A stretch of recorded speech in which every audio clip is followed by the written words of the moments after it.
One of the most serious, strangest, and extraordinarily important topics that we have ever discussed. We've touched on it a few times before over the years, but today Linda Moulton Howe has a major new report on hybrids, and we will go on to discuss this in depth after her report. Linda Moulton Howe is one reporter who loves mysteries. She's radio's leading science journalist. She is an Emmy Award-winning TV producer, documentary filmmaker, and the reporter and editor for EarthFiles.com, the Internet's most respected edge science website. Today, we are going to be talking about hybrids, and folks, hold on to your chairs. This is really something. Linda, welcome to the show. Thank you, Whitley, and I agree that the importance of this subject now in 2014 going forward, I think we are going to hear more and more, and ultimately, I think this is finally getting close to a truth that the government of the United States has been trying to hide, because I think they made some sort of an agreement with non-humans long ago around World War II. Whether it was a good or a bad, whether it was deceptive or in the end to help this earth, maybe remains to be seen, but I think there are so many question marks that are coming to me now from people who are whistleblowers, who have worked in the government, who know, and they are suggesting that there may have been an error in a decision long ago, and that part of all of the secrecy and confusion and schizophrenia around the subject of whether we are alone in this universe or not is related directly to the issue of human-alien hybrids on planet Earth, past, present, and future. And Whitley, it is highly probable that all life on Earth was seeded by an advanced intelligence from somewhere else in the cosmos. That idea was first proposed by 1903 Nobel Prize chemist Svante Arrhenius.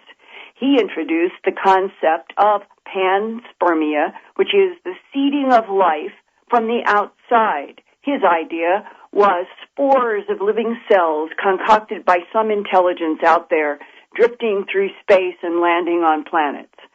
Then 70 years later, in 1973, Nobel Prize laureate Francis Crick evolved Arrhenius' concept to directed panspermia.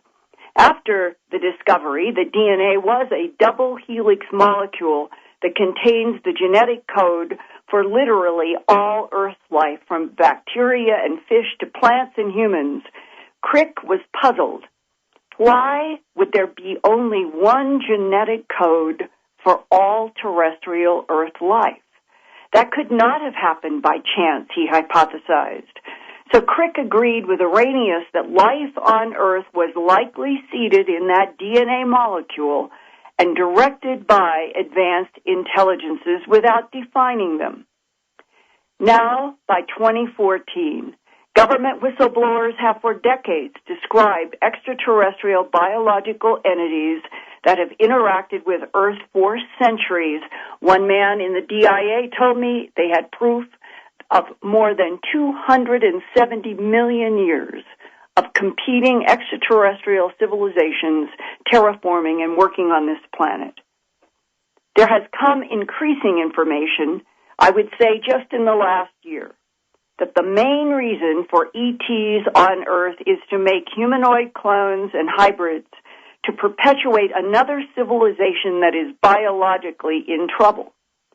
Some in the human abduction syndrome have suggested that the ETs that mutilate animals and abduct humans to collect sperm and ova are using a kind of slow-motion invasion strategy in which humans will never know that they were replaced by alien hybrids.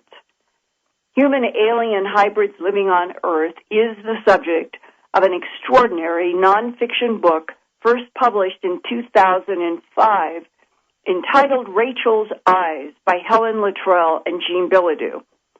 Jean, who I have known for many years, has been investigating animal mutilations, crop formations, and UFOs. Helen is the mother of a girl she calls Marissa in the book. All of the names in the book, except for Helen's and Jean's, have been adjusted. There are spelling variations. There are names changed to protect a lot of different people. So her daughter is called Marissa in the book, and Helen asked me if I would use Marissa, which is not her daughter's real name, for this broadcast. So Marissa was blinded by diabetes as a teenager, but more than anything, she wanted to go to college on her own. At age 20, in the spring of 1972, Marissa was accepted by American River College in Sacramento. I'm being allowed for the first time to give the real name of the real college. American River College is a community college founded in 1955. It's located in northeastern Sacramento, California. Currently, its enrollment is 35,000 full-time and part-time students, making it one of the largest community colleges in California. Helen Luttrell and Jean Bilodeau were able to get a January 10th, 2000 dated confirmation letter that a student named Rachel, spelled Rachel, not the spelling in the book, with a first and last name provided by a colonel that they call Harry Nadine in the book. That is not his real name. The real last name has been protected, and in earthfiles.com, my news website, with Helen and Jean's permission, I have the original copy of the American River College of the letter, and the letter came from the Dean of Enrollment Services, and it says, quote, "This letter from the American River College in Sacramento is dated January 10th, 2000. It was addressed to Jean and Helen to verify that they had a student, and they spell it Rachel. The first letter of the last name, Helen asked me to black out, but the rest of the name is spelled Adien, and remembering that in the book, they call it Rachel Nadine and Colonel Harry Nadine. And this letter says, quote, "This is official verification that Rachel blanked out first letter of the real actual name, Adien, did enroll with American River College in spring 1972. She was granted a leave of absence at that time. I hope this information is sufficient for your needs. Signed by the Dean of Enrollment Services." And I am grateful because this is one of the first pieces of hard paper evidence that I have been able on this case to be able to present now publicly with Jean and Helen's support. And I think this is important because where we are headed in this story will sound like something out of Star Trek, but this is real. These are real people, even if the names were changed. We're talking about real events and real people. Now, what happened in the spring of 1972 is that Marissa got her apartment. She had been functioning as a person who was blind and she couldn't drive, but she was beginning to really, truly function on her own.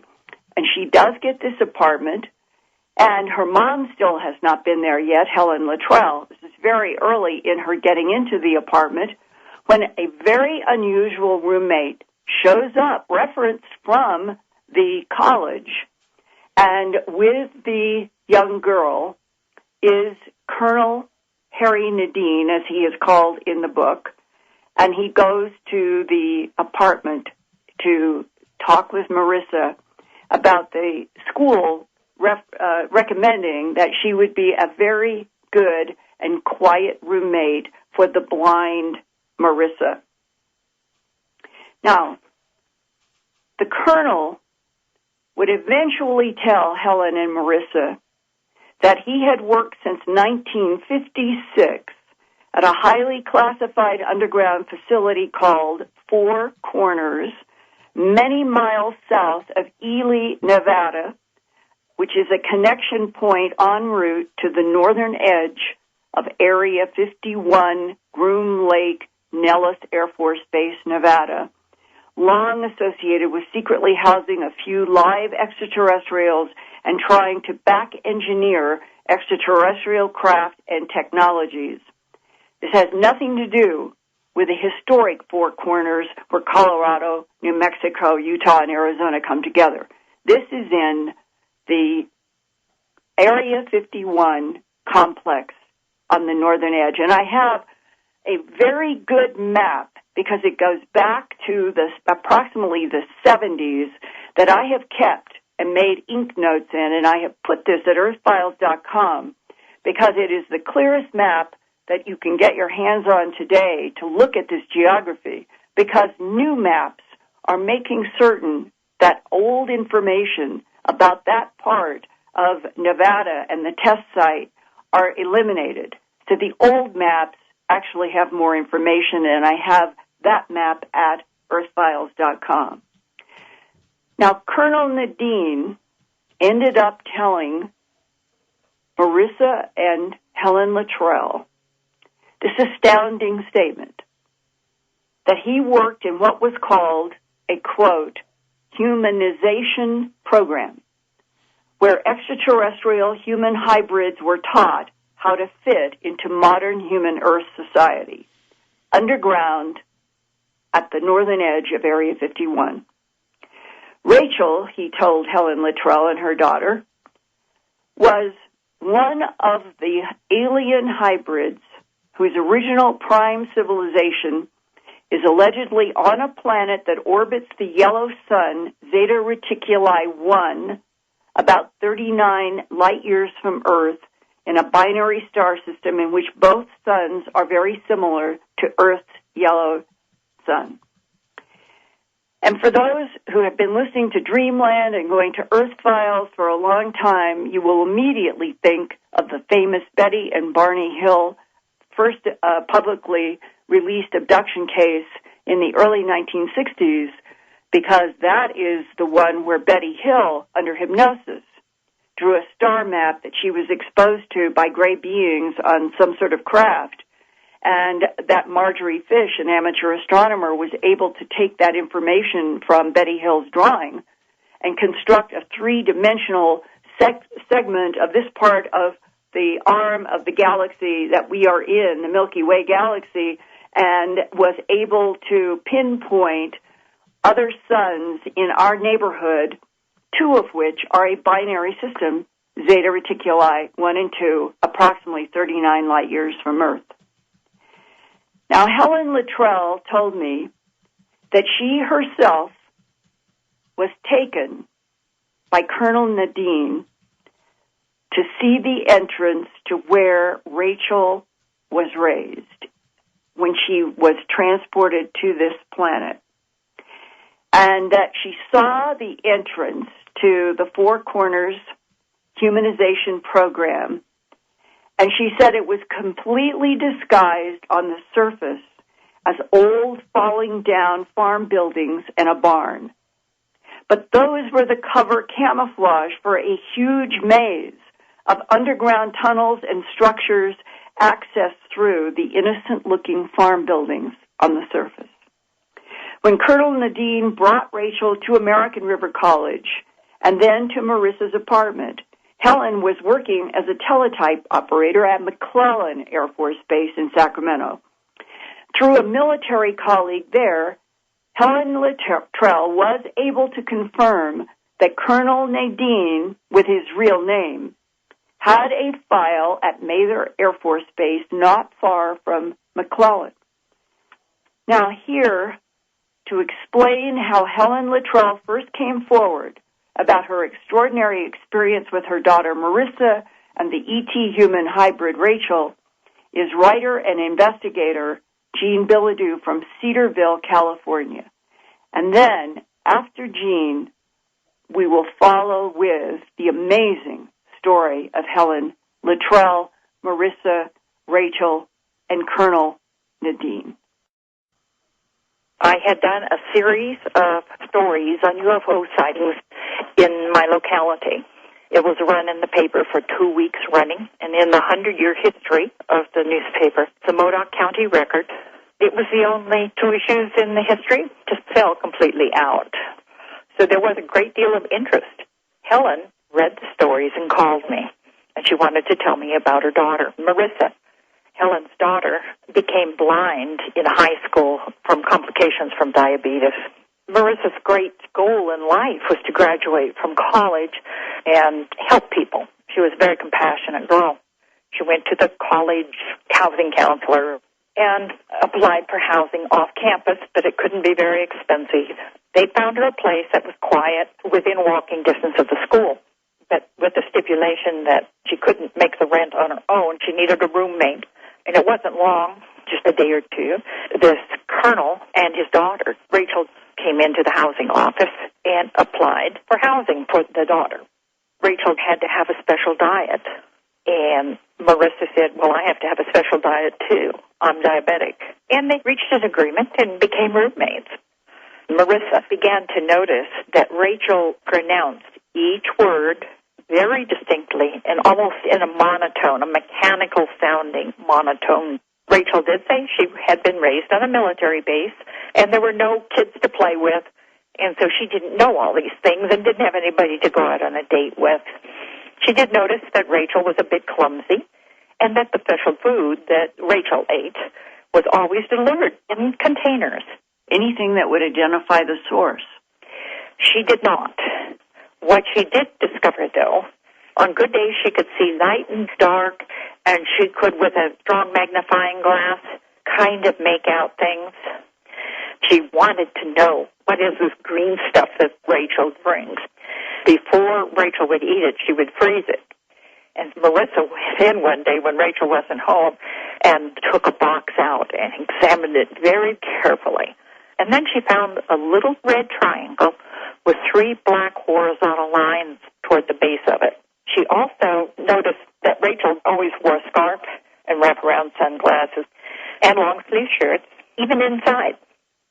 In spring of 1972, Helen Luttrell, then 40 years old, left her teletype work at McClellan Air Force Base in Sacramento for her first visit to her daughter Marissa, then 20 years old, and blind from diabetes since her teens.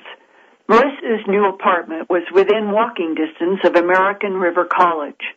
Helen had not yet met Colonel Nadine, the so-called father of the new roommate, Rachel. But Helen knew he was supposed to be based out of Mather Air Force Base, also in Sacramento. That's the day Helen discovered what was behind Rachel's sunglasses. I had stopped by to see how Marissa was doing, and standing in the open doorway because it was hot, I said, I wish I could meet Rachel. She sounds interesting. And just at that time, I heard someone coming up the stairs to the apartment on the second floor. Marissa said, wait a minute, I think that is her. And she sort of just rushed in past us, but I could see she was very different. She'd forgotten something that she needed for the class, so she got it. And when she came back out, I guess she tripped on a rug or something. I don't know, but she was going to fall face forward, it looked like. There was no way that she was reaching out to break her fall, and I thought that was strange because usually, even if you have things in your arms, you still reach out and you try to save yourself. She was going to fall right between us.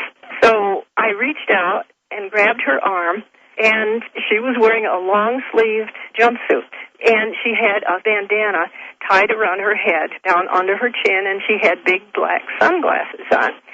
I grabbed her arm to save her and kind of stood her back up, but as I did that, the sleeve to the jumpsuit flipped up, and I found myself hanging onto her arm, and it did not feel at all like real skin. was really cool, which was unusual because it was such a hot evening. And the strange, cool, mushroom-like feeling of her skin, and that you were not feeling bone? I didn't. You would have felt the bone that comes right down into your wrist bone. Mm-hmm. That was where I touched her, and I should have felt a bone. It felt spongy. Didn't feel firm like it should have. And as I stood her up, I'm still hanging onto her arm, and I'm looking right into her eyes. Because her glasses fell? Yep, they slipped down. They didn't fall off, but they slipped down on her nose. And I could see huge green eyes with vertical black slits. And the color of that green? Was avocado green, inside of an avocado. Were there any whites to the eye? None. So you're looking at solid avocado green with a vertical black slit? Yes. So this would be closest to, would it be a reptile snake? I guess it could be. I didn't think of it as that. I thought of it as a cat's eye. Okay, what's the difference to you between a cat's eye and a snake eye? I'm definitely afraid of reptiles. I love cats.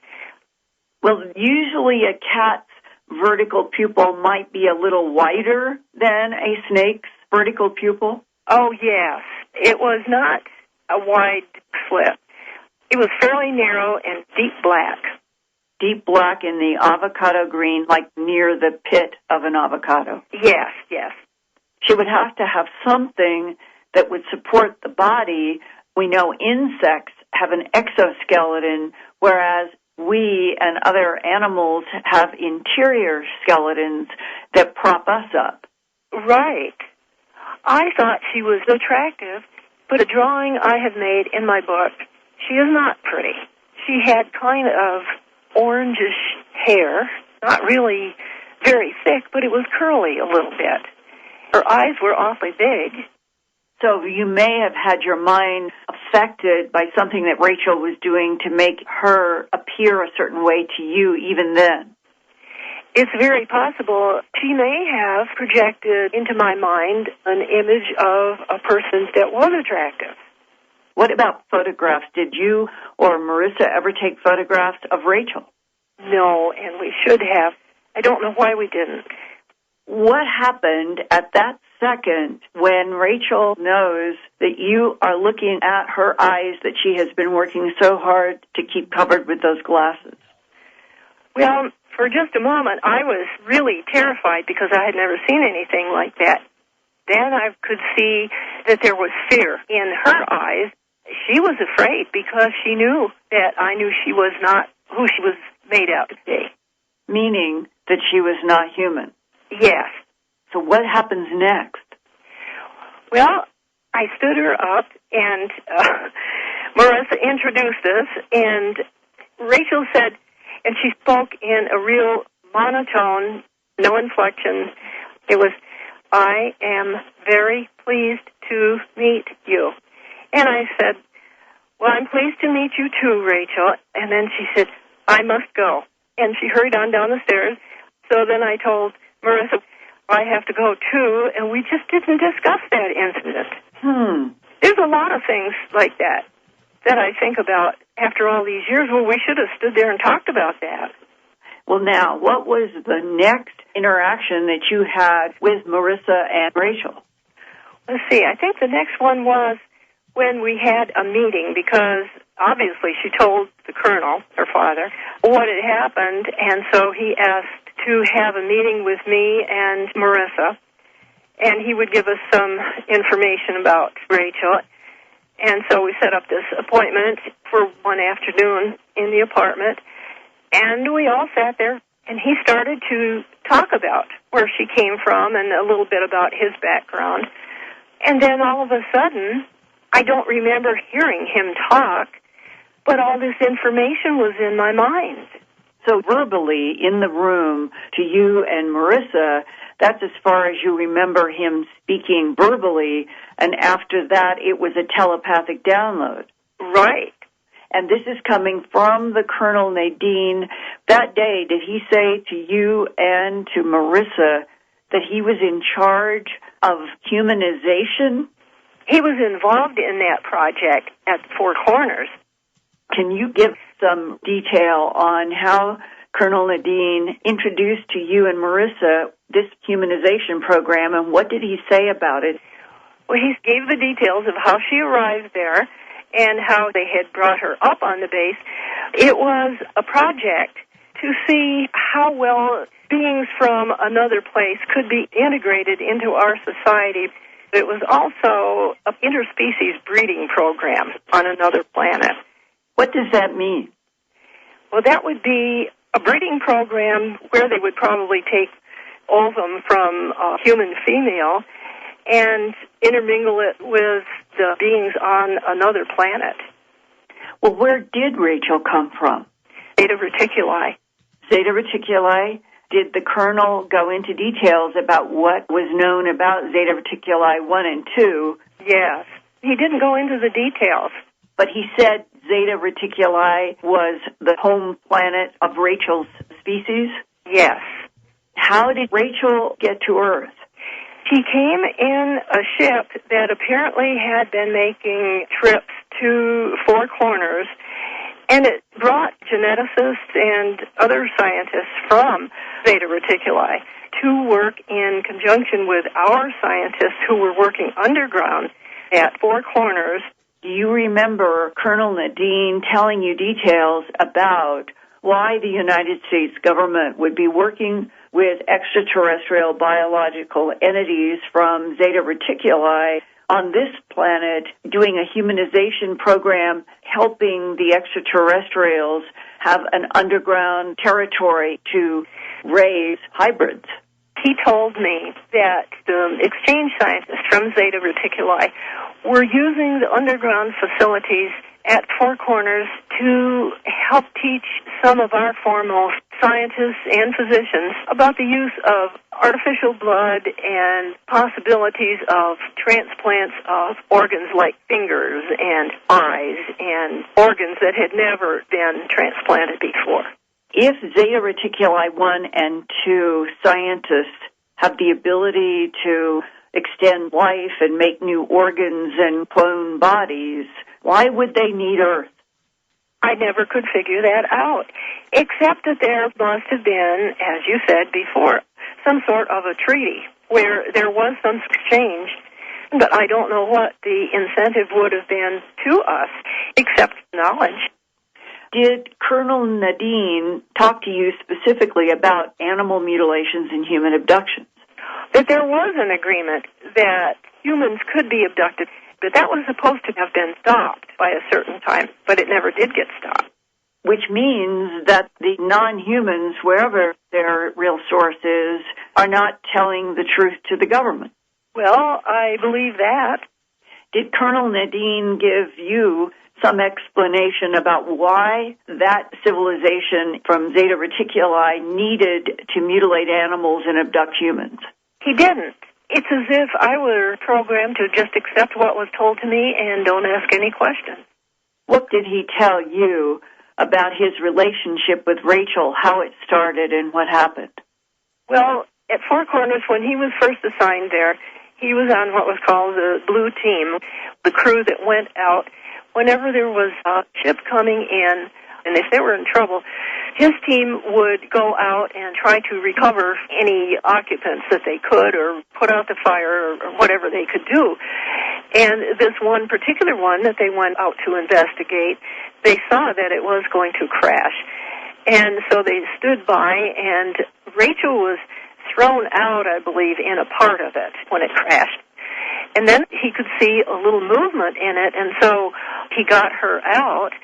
And she only had some minor burns, I believe, on her arms. And by the time he got her out, they were beginning to heal themselves up. She was going to be a survivor, so he took her back to the base medical facility, which was also underground, and there were female nurses. She could talk a little understandable language. And he just, right from the very first, when he saw her still in that burning piece of craft, he felt a bond with her. Telepathically? Yes, he had this bond, and he had never had it with anybody before. So he feels compassion and emotion for this extraterrestrial biological creature that he has taken out of this crash. And the crash was near... It was near Four Corners. Four Corners area was set up with the underground installation specifically for extraterrestrials from Zeta Reticuli to be working on hybridization and having a base on Earth. Right. Did Colonel Nadine ever say anything about what the chronological age of Rachel was? Well, they didn't know, but they had asked her if she knew how old she was. And she told them that where she came from, they didn't have a concept of age in years. It was just how you were, was what she said. But they figured she was probably around 14. They already had that one scientist, Chisky, help in formulating something for her to eat and drink. He didn't even know. He was in charge of food for Rachel. What would that be? Well, I think it was the same thing that she ate exclusively when the girls lived together. I did not see it, but my daughter did, and although she was technically blind, her sight fluctuated a lot, as it does with diabetes. She saw what looked like warmed over frozen spinach. She said it was awful looking, but yet she wanted to taste of it, and Rachel wouldn't let her. She said it wouldn't be good for her. But Rachel had to eat nothing but that, and she also could drink nothing but a special liquid. This ties into this issue of information over the years has been at least some of the extraterrestrials have a fluid in their body that is chlorophyll and not like our blood. And that sort of goes back to when the colonel rescued her out of that burning piece of craft, because he could see that she had cuts on her arms. But as he pulled her out to safety, then he could see that those were beginning to heal. But the little blood that was on the outside was very pale. Blood has a thicker consistency to it. But this was like what you would call a serum. And it was pale pink. Not chlorophyll, but it was not blood either. This scientist, Chisky, what kind of scientist was he? Well, he was a geneticist. He was in charge of the interspecies breeding program. Interspecies breeding program. Yes. Why would the United States be participating with extraterrestrials on an interspecies breeding program?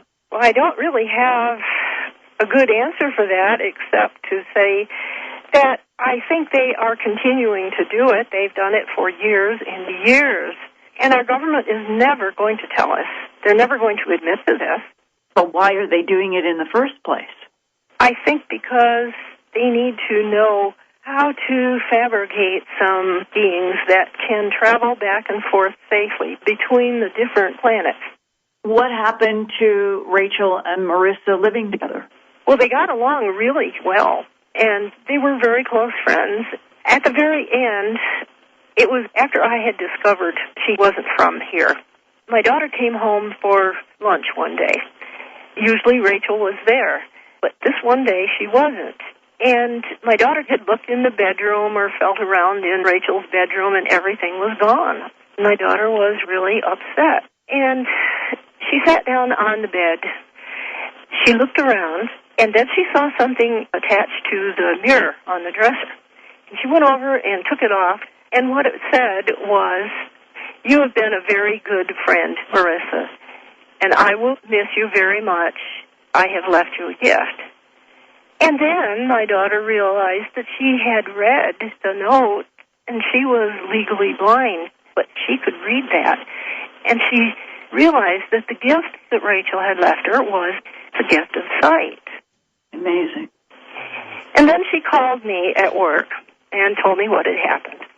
She didn't know what to do. She was really beside herself. So I said, well, I have this friend, Bill, in security, and he'd been a friend for quite a long time, and he owed me a couple of favors. So I thought, well, I'll call him and see if he can find out anything where the colonel is, and that'll give me a clue for Rachel.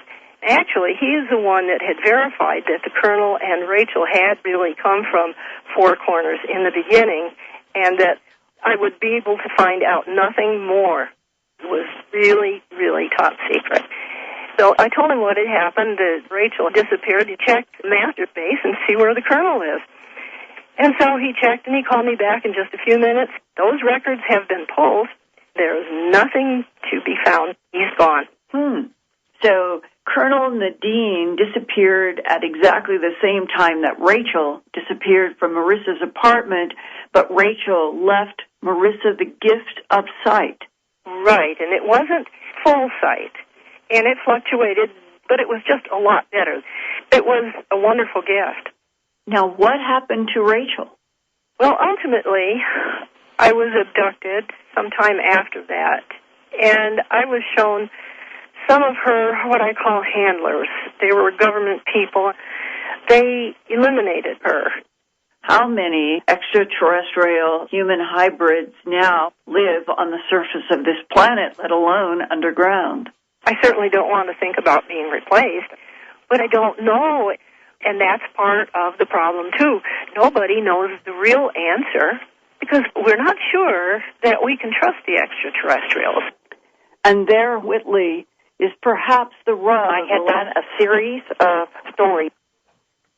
And that, Whitley, is perhaps the rub of the last 60 years of humans in the FDR, Truman, and Eisenhower administrations being presented with the dilemma: do they introduce extraterrestrials to the planet before they understand who they are, why they're here, what the agenda is, or do they do a very secret treaty with the idea that they would get advanced technologies that were clearly moving people through space in some way that our government would not have understood in the FDR and World War II years, and our leaders wanted that technology, and so they thought that it was justified to do a treaty in which, yes, a few animals and, yes, a few humans could be used by the extraterrestrials for research because the ETs had convinced them that they were in some sort of a biological problem and this would help them.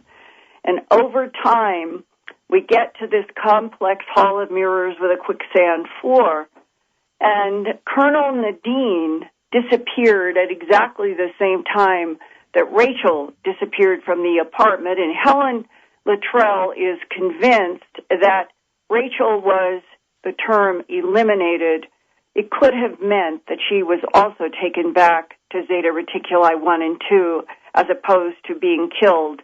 We will never know, I'm sure. Marissa, the daughter, ended up happily married, but suddenly at a holiday party on December 7th, 1990, she was laughing, she was with her husband in a Christmas holiday party, and dropped to the floor dead. My God, Linda, what a story. What a story. Rachel's eyes. What strange things happen in the shadows of this world of ours. When Linda and I go on in the subscriber area, we're going to be talking more about the genetic issues that are involved, why this might be happening, who might be doing it. And I'm going to tell a few stories of close encounters with hybrids. I've had quite a few that I have not told before. And you're going to be, I think, amazed that this is real. It's happening.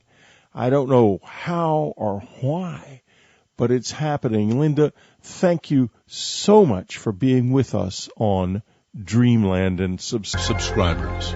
Our news editor is Ann Strieber. Our science reporter is Linda Bolton Howe. Our webmaster is Daniel Stiegel. And I'm your Dreamland announcer, Brian Arnold. Thanks for listening. We'll be back next week.